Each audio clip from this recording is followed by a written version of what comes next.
ಇವರಿಬ್ಬರ ನಡುವೆ ನಡೆದಿರೋ ಮದುವೆನಲ್ಲಿ ಅರ್ಥನೇ ಇಲ್ಲ.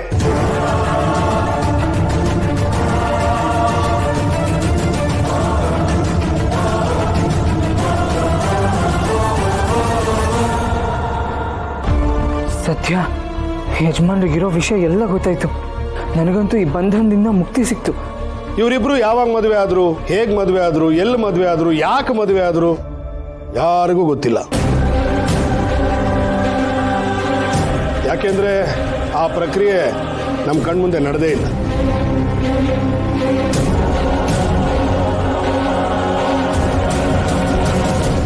ಈ ಸತ್ಯ ಗೊತ್ತಾದ್ಮೇಲೆ ನಾನೊಂದು ನಿರ್ಧಾರಕ್ಕೆ ಬಂದಿದ್ದೀನಿ.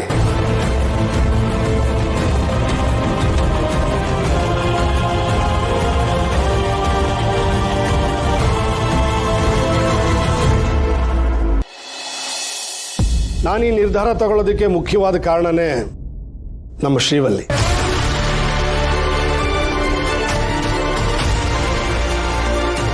ನಮ್ಮ ಮದನ್ಗೂ ಶ್ರಾವಣಿಗೂ ಮದುವೆ ಗೊತ್ತು ಮಾಡಿದ್ದೆ.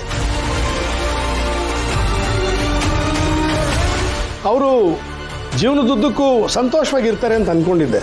ಆದರೆ ದಿಢೀರಂತ ಒಂದು ದಿವಸ ಶ್ರಾವಣಿ ಸುಬ್ಬುನ ಮದುವೆಯಾಗಿ ನನ್ನ ಎದುರುಗಡೆ ಬಂದು ನಿಂತಾಗ ನನಗೆ ಏನು ಮಾಡಬೇಕು ಅಂತಲೇ ಗೊತ್ತಾಗಲಿಲ್ಲ.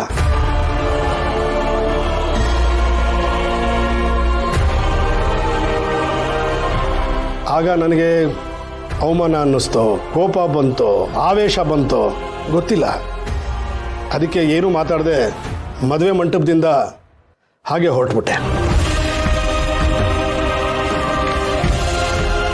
ಅದೇ ಕೋಪದಲ್ಲಿ ಸುಬ್ಬುನ ಇಷ್ಟು ದಿವಸ ನಾನು ಮಾತೇ ಆಡಿಸಿರ್ಲಿಲ್ಲ.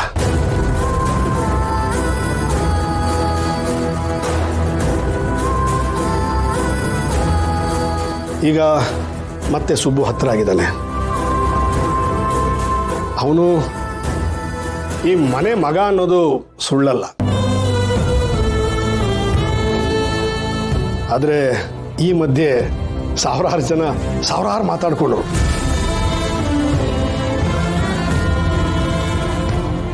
ಮಿನಿಸ್ಟ್ರ್ ಮಗಳು ಮಿನಿಸ್ಟ್ರ್ PA ಜೊತೆನೆ ಓಡೋದ್ಲು.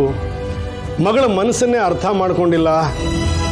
ಇವನೇನು ರಾಜ್ಯ ಆಳ್ತಾನೆ ಅಂತ ಏನೇನೋ ಮಾತಾಡಿದ್ರು.